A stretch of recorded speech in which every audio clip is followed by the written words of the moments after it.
ओम नमो भगवते वासुदेवाय। ओम नमो भगवते वासुदेवाय। ओम नमो भगवते वासुदेवाय। ओम नमो भगवते वासुदेवाय। ओम नमो भगवते वासुदेवाय। ओम नमो भगवते वासुदेवाय। श्रीमद् भागवतम स्कंद 1 अध्याय 1 श्लोक संख्या 16। को वा भगवतस्तस्य पुण्यश्लोक्यद्य कर्मणः शुद्धिकामो न शृणुयात् यश कलीम पलापहम। कह कोण वा असा भगवतः भगवंतांचे तस्य त्या पुण्य महान थोर श्लोकैड्य प्रार्थनांद्वारा स्तुत्य कर्मणः कृती शुद्धिकामः पापमुक्तेची इच्छा न नाही शृणुयात ऐकण्याची यशः यश कली कलहाचे युग मलअपहम दोष नाहीसे करणारी। भाषांतर असा कोण आहे जो कलियुगातील कलहयुगातील दोषांपासून पापांपासून मुक्त होऊ इच्छितो व भगवंताचे निर्मळ यश ऐकण्याची इच्छा करीत नाही। तात्पर्य अभय चरणारविंद भक्तिवेदांत स्वामी श्रील प्रभुपादांच्याद्वारे श्रील प्रभुपाद की। संघर्ष हा कलियुगाचा स्वभाव असल्यामुळे ते अत्यंत निंदित आहे। कलियुग इतक्या दुर्गुणाने भरलेले आहे की थोड्याशाच गैरसमजुतीवरून मोठी युद्धे होतात।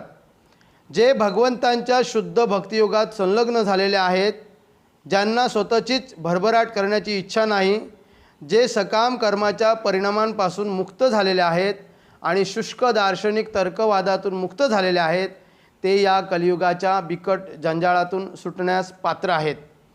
जनतेने शांततेच्या आणि मैत्रीच्या वातावरणात राहण्यास फारच उत्सुक आहेत, पण त्यांना भगवंतांच्या यशाच्या श्रवणाची सोपी पद्धती माहीत नाही। उलट असे अज्ञ पुढारी भगवंतांच्या यशाचा प्रसार करण्याच्या विरुद्ध आहेत। दुसऱ्या शब्दात सांगायचे तर मूर्ख पुढाऱ्यांना भगवंतांचे अस्तित्वच नाकारण्याची इच्छा असते। निधर्मी राष्ट्राच्या नावाने असे पुढारी प्रत्येक वर्षी विविध योजना आखीत आहेत, पण भगवंतांच्या भौतिक प्रकृतीच्या अलध्य गुंतागुंतींमुळे प्रगतीच्या या सर्व योजना सतत निष्फळ होत आहेत। त्यांना हे समजत नाही की त्यांचे शांतता आणि मैत्री याच संबंधीचे प्रयत्न असफल होत आहेत। पण या श्लोकात विघ्नांतून पार होण्याचा उपाय सांगितला आहे। जर आपल्याला वास्तविक शांतता पाहिजे असेल तर आपण भगवंतांना समजून घेण्याचा मार्ग केला पाहिजे आणि श्रीमद् भागवताच्या पृष्ठात वर्णन केल्याप्रमाणे त्यांच्या पवित्र लीलांबद्दल त्यांच्या यशाचे गायन केले पाहिजे। तर प्रभुपाद इथे म्हणत आहेत की संघर्ष हा कलियुगाचा स्वभाव आहे आणि त्यामुळे तो अत्यंत निंदनीय आहे। तर कलियुग इतक्या दुर्गुणाने भरलेले आहे, तर दुर्गुणांचं वर्णन केलेलं आहे स्कंद पुराणामध्ये। याच्यातलं दोन तीन उदाहरणे देतो मी की दुर्गुण कोणकोणते आहेत। की कलियुगामध्ये सत्यम नास्ती तप शौचम दया दानम न विद्यते। तर सत्य नाही आहे कलियुगामध्ये। सत्यम नास्ती तप करण्याची प्रवृत्ती नाही। तप म्हणजे काय, जसं आपली मंगल आरतीसुद्धा आहे, हे एक प्रकारचं तपश्चर्या आहे कलियुगातली, तर त्याच्यामध्ये सुद्धा ओढ नाही आहे।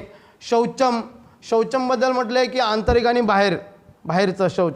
आता आंतरिक शौच कोणतं, बाहेरचं शौच जसं कुर्मपुराणात वर्णन केलेलं आहे। सांगतो तुम्हाला उदाहरण। हातामध्ये असा दगड घेतला आणि असा जोरात फेकला, तर जेवढा लांब जातो ना तेवढं जाऊन आपल्याला टॉयलेट करायचं असं वर्णन केलं आहे कुर्मपुराणात सांगतो। परंतु आता ते शक्य नाही। म्हणजे ती दुर्गंधी बाहेर असायला पाहिजे एवढं असं वर्णन केलेलं आहे, सदाचाराचं वर्णन केलं आहे त्याच्यामध्ये। परंतु ते शक्य नाही। आता कसं ते बाहेर न करता घरामध्येच करतोय, बदल होत चाललाय सर्व, आहे ना। बाहेर हॉटेलमध्ये खातात आणि घरामध्ये येऊन अशी परिस्थिती आहे. तर शौचम तर दिसत नाही, आंतरिक शुद्धतासुद्धा नाही. असे आहेत की समजा टॉयलेटला गेलो तर स्नान केलं पाहिजे घरामध्ये तरी, हां, तर ते सुद्धा नाही. किंवा असं म्हटलं आहे एका कुत्र्याला श्वान याला स्पर्श केलं ना, तर त्याला स्पर्श केल्याच्या नंतर घरात हात लावू नये स्नान केल्याशिवाय. असं एका ठिकाणी असं प्रवचन चालू होतं इकडे. तर हा विषय निघाला आहे, कारण ते सारखे कुत्रे फिरत होते. तर म्हटलं, आणि ते सारखे त्याला कुरवाळत होते. तर त्यांना म्हटलं, बाबा जरा म्हणजे इथे हात तरी लावू नका तुम्ही, म्हणजे कीर्तनामध्ये येऊन तिथे कुठे कुठे स्पर्श करू नका. विषय निघाला म्हणून सांगितलं की कुत्र्याला स्पर्श केल्याच्यानंतर स्नान केलं पाहिजे. तर काय म्हणतात माहिती आहे, कुत्र्यामध्ये देव असतो ना. कुत्र्यामध्ये देव असतो ना. आम्ही म्हटलं कोंबड्यामध्ये पण असतो ना देव आहे ना. मग त्याला कापून खातात ते, म्हणजे ते खातात त्यांच्याच घरी, असा विषय होता. तर मग अर्धवट ज्ञान आहे ना ते. तर शौचम शुद्धता नाही आहे, सदाचार नाही आहे, दया नाही आहे. दया कोणावरती करायची ते पण माहीत नाही, कारण जो दुसऱ्याचं भक्षण करतो तो दया कसं करेल? दया नाहीच ना. जसे प्रभूजी बोलले की कोण आहे म्लेच्छ, कोण आहे जो मांस भक्षण करतो. दानम सत्पात्र व्यक्ती नाही दान घेण्यासाठी. फक्त आता आपली संस्था अशी आहे की त्याचा उपयोग कृष्ण भावनेमध्ये करतो, तर त्याला दान दिलं पाहिजे. दानाचं वर्णन केलं रामायणामध्ये सुद्धा. न विद्यते हे दिसून येत नाही. उदरम भरिनो जीवा वराका कूटभाषिण. फक्त पोट भरायचं शिक्षण दिलं जातं आहे आता. आणि कूटभाषिण म्हणजे असत्य भाषे आहेत कलियुगातील लोक. कलियुगाचं वर्णन प्रभुपाद सांगतात की हे सारे दुर्गुण आहेत कलियुगाचे, की सत्य कोणी बोलणारच नाही. त्याच्यामध्ये काय पुढे काय म्हटलं आहे भागवतमध्ये पण श्लोक आहे, मंद सुमंद मतयो मंद भाग्या ही उपद्रुत पाखंड निरता संतो विरक्ता सपरिग्रहा. मंद म्हणजे आळशी आहेत लोक, सुमंद म्हणजे सुमंद मतयो त्यांना पथ मार्गदर्शन करणारा भ्रष्ट झाले आहेत, ते स्वतः भ्रष्ट झाले आहेत. आणि सुमंद म्हणजे मंद बुद्धीचे आहेत. मंद भाग्य, त्यांचं भाग्यसुद्धा मंद आहे. जसं उदाहरण काय आहे की यमुनेच्या काठावरती एक व्यक्ती गेला आणि त्याला खूप तहान लागली आणि तहानेने तडफडून मेला तिथे आहे ना. यमुनेच्या घाटावरती गेला, त्याला खूप तहान लागली आहे, पण पाणी न पिता बिचारा मेला. पण त्याचं दुर्भाग्य काय, पाणी जवळ असताना पिऊ शकला नाही. तसं भागवत आहे, दिव्य आहे, भगवंताची कथा आहे, आणि ती जवळ असूनसुद्धा ते स्वीकार करत नाही आहे ना. मग ते त्याच्यासारखा दुर्भागी कोणी नाही. कारण काय म्हटलं आहे, श्रीमद भागवती वार्ता सुराणाम अपि दुर्लभा. देवतांसाठी सुद्धा दुर्लभ आहे भागवत कथा ही. श्रील प्रभुपादांच्या कृपेने आपल्याला मिळालेली आहे, पण ती देवतांसाठी सुद्धा दुर्लभ आहे आणि आपल्याला प्राप्त आहे. वैकुंठामध्ये सुद्धा नाही आहे. पद्मपुराणामध्ये वर्णन आहे की वैकुंठामध्ये सुद्धा भागवत कथा फक्त दोघांमध्ये होते. पद्मपुराणाच्या महात्म्यामध्ये वर्णन आहे, भागवत महात्म्यामध्ये श्री विष्णू आणि लक्ष्मी मातेमध्ये दोघांमध्ये फक्त भागवत कथा होते. कैलास पर्वतावर शिवधामामध्ये सुद्धा दोघांमध्ये होते, स्वर्गामध्ये सुद्धा नाही. म्हणून तर ते सुधा कुंभ घेऊन आले होते खाली. परीक्षित महाराज कथा चालू असताना शुकदेव गोस्वामींकडे की आम्हाला हे भागवत अमृत द्या आणि हे अमृत तुम्ही घ्या. तर त्यांनासुद्धा ती दिली नाही. त्यांच्यावरती हसले, ते भगवत कथेचे अधिकारी नाही असं समजून त्यांना दिले नाही. परंतु आपल्यालाही प्राप्त झाले भागवत कथा. तर मंदभाग्य आणि उपद्रुत असं म्हटले. खूप सारे उपद्रव आहेत त्याच्या जीवनामध्ये, विचलित झालेले आहेत. पाखंड निरता, संतांबद्दल वर्णन केलं आहे की सर्वजण समजतात की हे संत आहे, नुसते कपडे घातले की ते संत होतच नाही ना. तर असे नकली संत आहेत आणि ते पाखंडामध्ये व्यस्त आहेत. विरक्ता, असे दिसतात की ते विरक्त आहेत, परंतु सपरिग्रहा, आसक्ती आहे त्यांच्यामध्ये, कंचन आणि कामिनीची आसक्ती आहे. पुढे म्हटलं की असे संत घराघरामध्ये जाऊन भागवत कथा करतील, पण इच्छा काय असेल की त्यांना धन पाहिजे. आणि तसं असेल तर समोरच्यामध्ये काय बदलच होणार नाही. बघा होतं आहे, किती भागवत कथा होत आहे आपल्या भारतामध्ये, तरी बदल दिसतोय का समोरच्यामध्ये? त्यांना भगवंत कोण हे माहीत नाही, आणि भागवत कथा करायला भगवंत कोण माहीत नाही, भागवत कथा करायलाच माहीत नाही. आळसपणा आहे त्यांच्यामध्ये, असे विरक्त दिसतात, परंतु कंचन कामिनीचा ते परिग्रह करतात. तिसरा एक उदाहरण सांगतो कलियुगाचा दोष. बाकी तर खूप वर्णन केलं आहे, याच्यामध्ये सुद्धा आहे. तरुणी प्रभुता गेहे शालको बुद्धिदायक. तरुणी प्रभुता म्हणजे घरांमध्ये स्त्रियांचं राज्य आहे. घरांमध्ये असं म्हणतात ना, तुम्ही गप्प बसा, तुम्हाला काय कळत नाही आहे ना, तुम्हाला कुठं काय कळतं आहे. असा एक व्यक्ती होता, जज होता, जज. आणि जजच्या घरी एक महाराज आले घरी, त्याचे गुरु महाराज. आणि जज माहिती आहे ना, निर्णय करतो सर्व, त्याला अभ्यास करायला लागतो. तर त्यांची बायको महाराजांना सांगते, अहो ह्यांना काय कळत नाही. आता सांगा, त्यांना जर कळत नसतं तर ते निर्णय करू शकतात का? तर ते महाराज म्हणायला लागले, बापरे आता काय बोलायचं यांच्यासमोर. तर इथे काय म्हटले, तरुणी प्रभुता गेहे. तरुणी म्हणजे घरामध्ये स्त्रियांचं राज्य आहे आणि शालको बुद्धिदायक, त्यांना मार्गदर्शन त्यांचे भाऊ करतात, मेवणे साले त्यांना मार्गदर्शन करतात, त्यांच्यानुसार चालते. घरातलं करता व्यक्ती.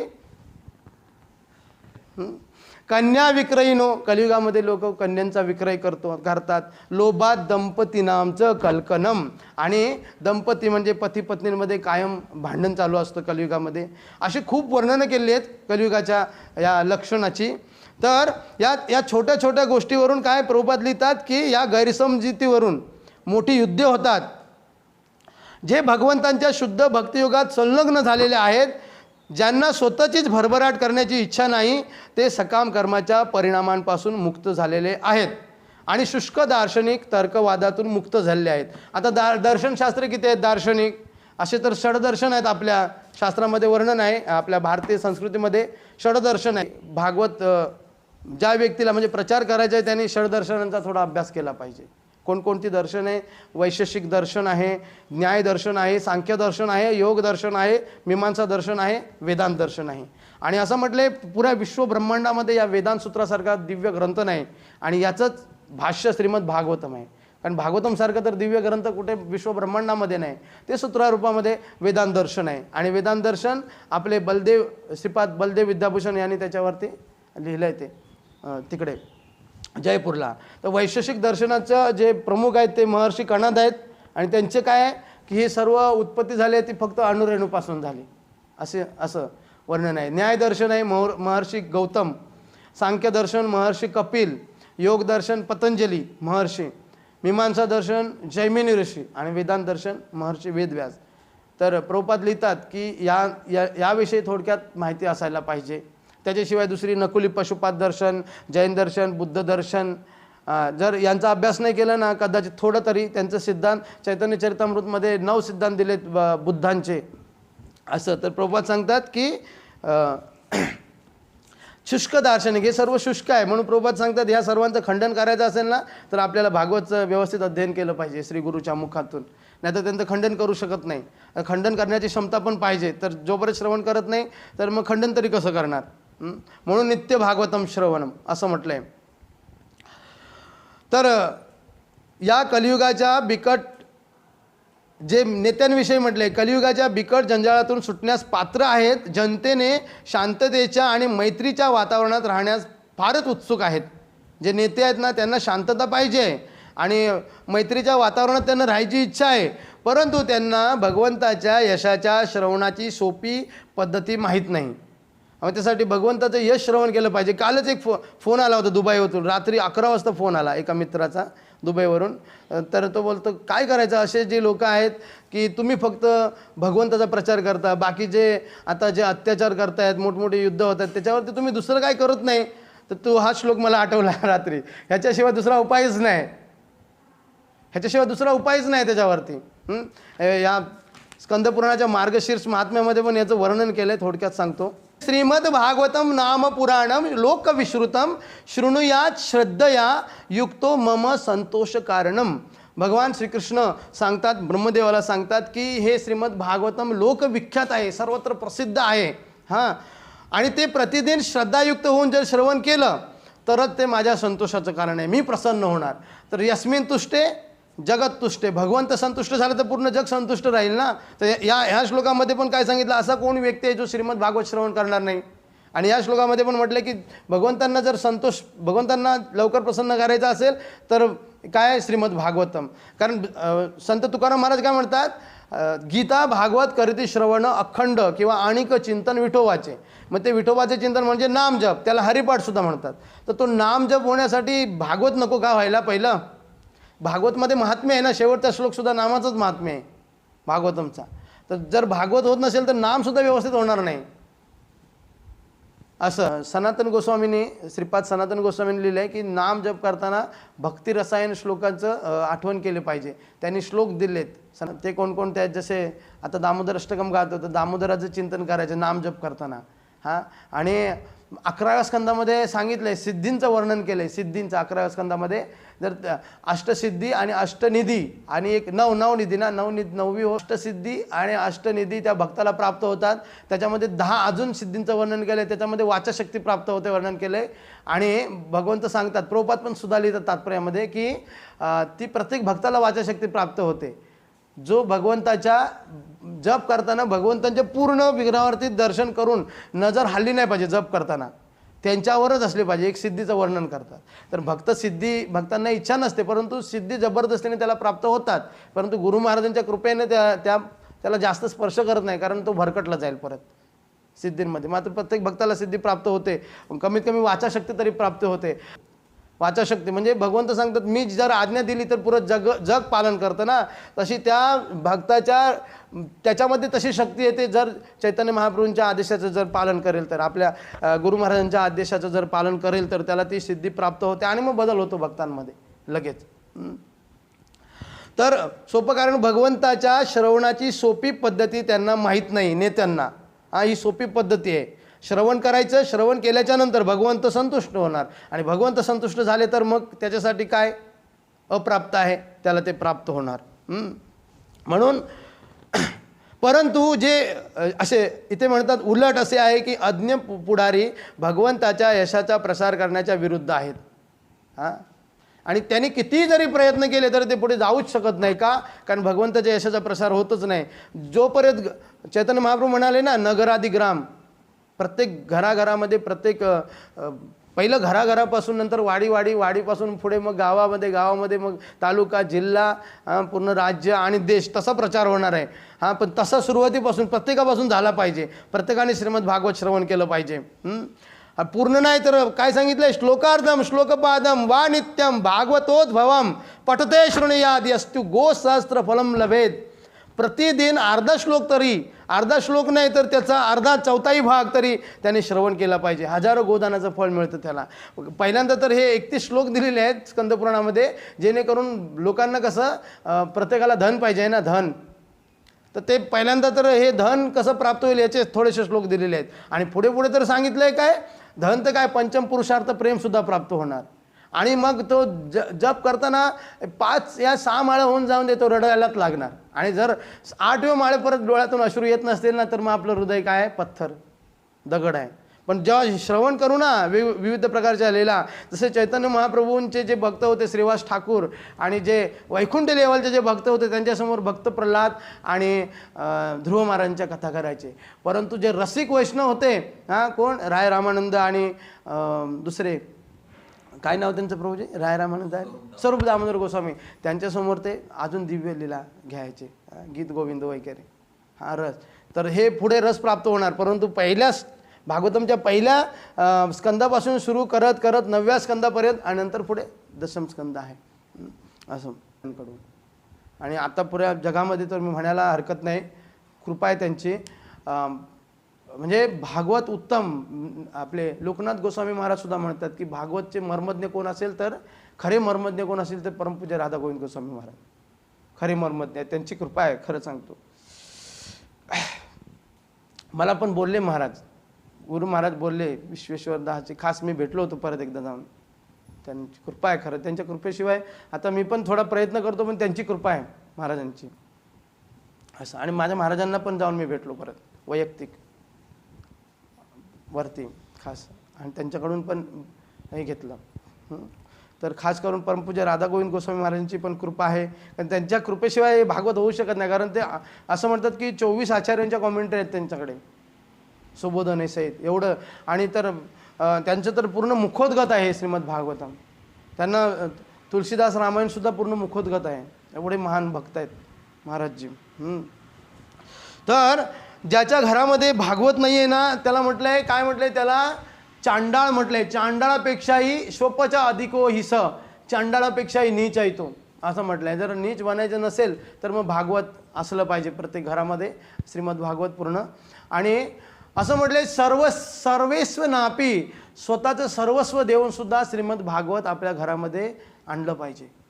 नाही तर जोपर्यंत ते आणत नाही तोपर्यंत त्याला काय म्हटलंय, कथम स वैष्णव गेयम शास्त्रम भागवतम कलो. कलियुगामध्ये ज्याच्या घरामध्ये श्रीमद भागवत नाही त्याला वैष्णव कसं म्हणायचं? तो वैष्णव नाहीच आहे, कारण भागवताचा आश्रय घेतलाच नाही त्याने, मग त्याला वैष्णव कसं म्हणायचं?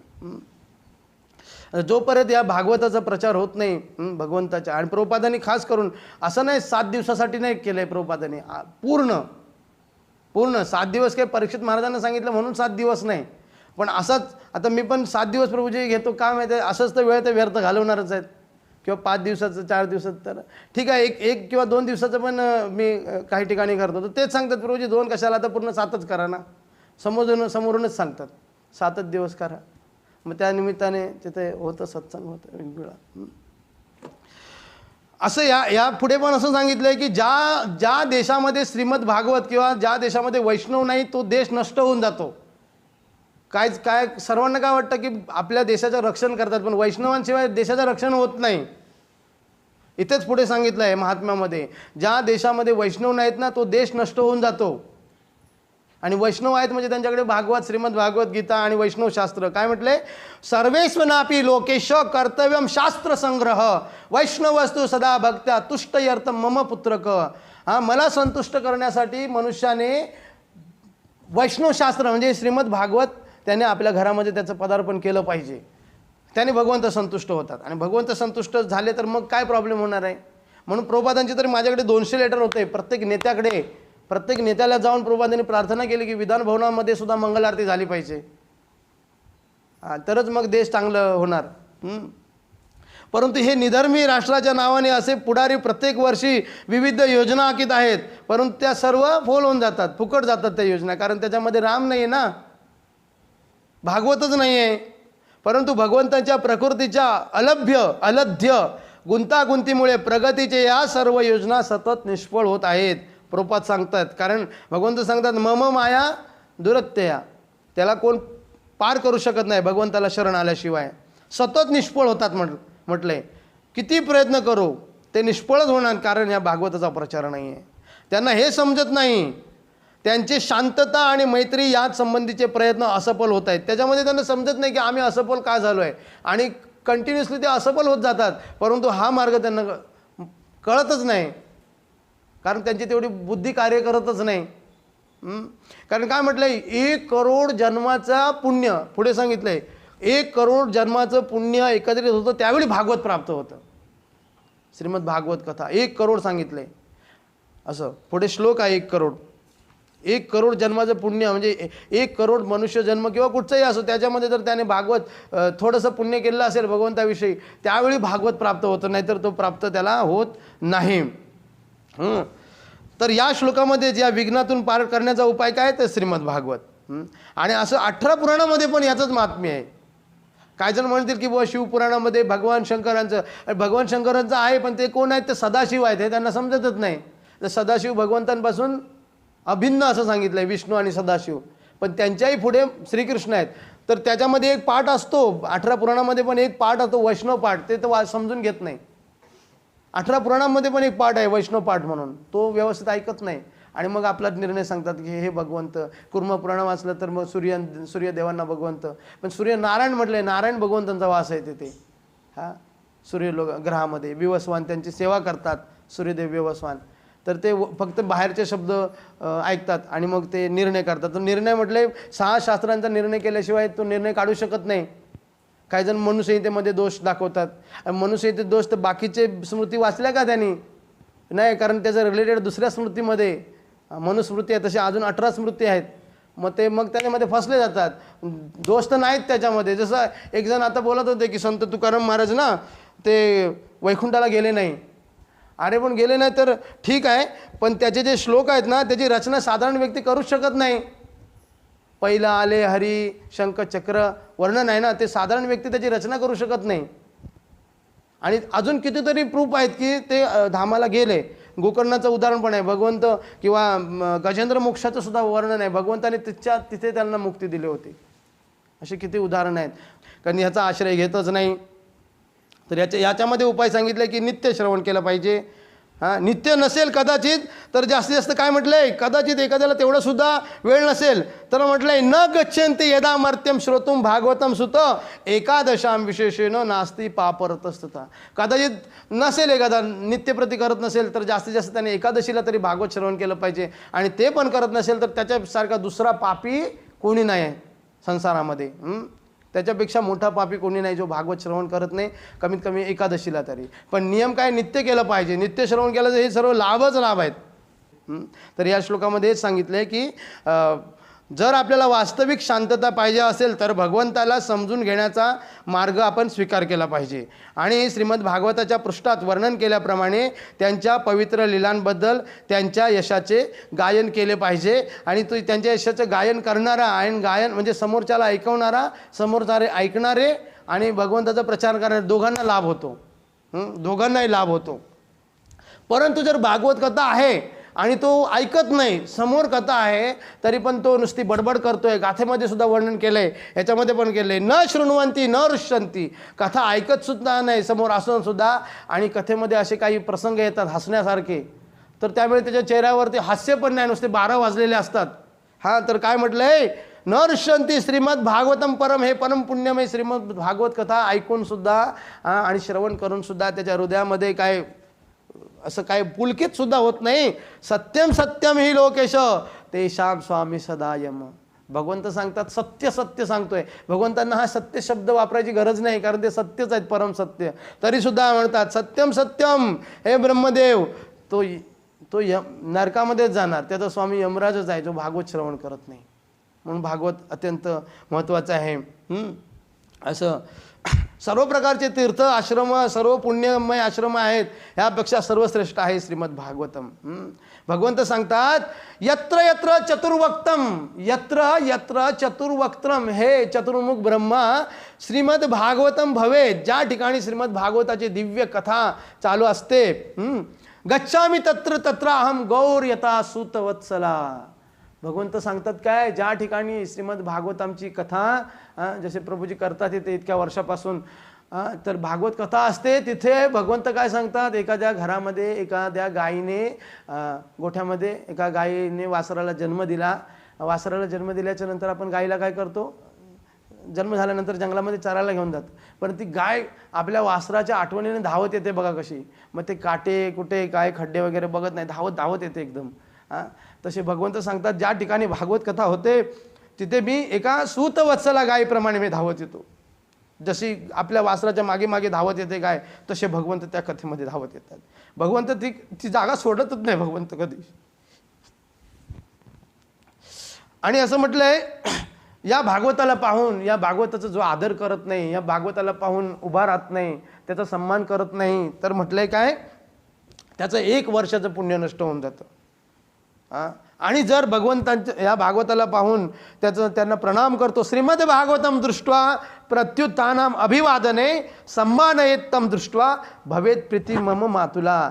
भगवंत सांगतात की याला पाहून, नुसतं या भागवताला पाहून नुसतं हात जोडतो, त्याचा आदर करतो, तर त्या मनुष्याला पाहून मला अनुपम आनंद होतो. आणि भगवंताला जर आनंद होत असेल तर मग कोणते, हे सर्व आपण करतोय भगवंतांना प्रसन्न करण्यासाठी. आणि प्रसन्न करण्याचा सर्वात सोपा उपाय आहे की श्रीमद भागवताला नुसतं प्रणाम केला तर भागवत कृपा करतं आणि मग ते आपल्या जीवनात स्वतःहून येतं. ते नंतर ते प्रकट करतं दिव्य ज्ञान हृदयामध्ये, भागवतच प्रकट करतं. आणि पुढे सांगतात याला उठून प्रणाम केला, उत्थाय प्रणमेद यो वै श्रीमद भागवतम नर धन पुत्रान तथा दारान भक्तीम च प्रददाम्यहम. याला नुसतं उभं राहून प्रणाम केल्याच्या नंतर त्याला मी धन देतो, त्याला स्त्री देतो, त्याला पंचम पुरुषार्थ मी माझी भक्ती देतो. आणि कारण या भागवताचा ज्याने आश्रय घेतलाय ना, भगवंतांनी वचन सुद्धा दिलंय, न मे भक्त्या प्रणश्यति, माझ्या भक्ताचा कधीही नाश होणार नाही. याला तर पंचम पुरुषार्थ प्रेम देतात त्याला, जो भागवताला नुसता उठून प्रणाम करतो. आणि जर नुसतं असं पुढे काय म्हटलंय, एक श्लोक आहे की नुसतं आता तिथून एखादा व्यक्ती आला, इकडे भागवत चाललंय, कथा चालले, तिथून एक एक पावलं ठेवत आलं ना, असं एक पावलं भागवताकडे, तर पुढे काय म्हटलंय, एक पावला गणिक त्याला अश्वमेध यज्ञ करण्याचं पुण्य मिळतं त्याला भागवताकडे येताना. एवढं दिव्य श्रीमद भागवतम आहे. आणि पुढे अजून एक श्लोक सांगितलाय, महाराजोपचारेस्तु श्रीमद भागवतम सुत शृण्वन्ति ये नरा भक्ता तेषां वश्यो भवाम्यहम. एखादा व्यक्ती समजा श्रीमंत असेल आणि एखादा व्यक्ती गरीब असेल. जसं उदाहरण आहे श्रीमद भागवतमच्या दशमस्कंदामध्ये श्रुतदेव महाराज आणि श्रुतदेव ब्राह्मण आणि बहुलाश्व महाराज दोघांचं वर्णन आहे. दोघांकडे भगवंत एकाच वेळ गेले. तर इथे काय म्हटलं, एखादा व्यक्ती महाराजोचित सामग्रीने युक्त होऊन भक्तिपूर्वक श्रीमद भागवताची कथा ऐकतात, म्हणजे असा उत्सव वगैरे केला जसा आपण जन्माष्टमीचा केला, तर भगवंत काय सांगतात, त्याला मी वशीभूत होतो. ज्याच्याकडे असेल तर, आणि नसला तरी काय फरक नाही, त्याला सुद्धा वशीभूत होतात, पण भक्ती पाहिजे हृदयामध्ये.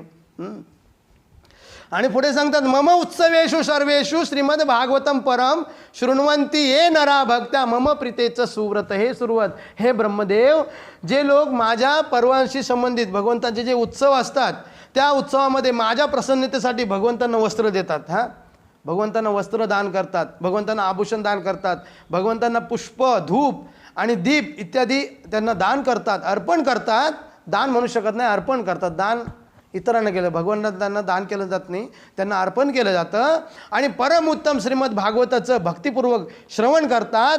त्याला काय म्हटलंय, वशीकृत हेयम तेच्छ सत्स्त्रिया सत्प्रतिर्यथा. ज्या प्रकारे पतिव्रता स्त्री आपल्या स्वभावाने पतिव्रता स्त्री आपल्या पतीला वशीभूत करते, त्याप्रमाणे भगवंत त्या व्यक्तीला वशीभूत होतात. असं. तर या श्लोकाचं एवढं तात्पर्य आहे की कर्तव्य आहे, जर समाजामध्ये शांती प्राप्त करायची असेल, मैत्रीपूर्ण वातावरण करायचं असेल, तर भगवंताच्या यशाचं कीर्तन केलं पाहिजे. हरे कृष्णा कृष्णा कृष्णा हरे हरे, हरे राम राम राम. श्रीमद भागवत महापुराण की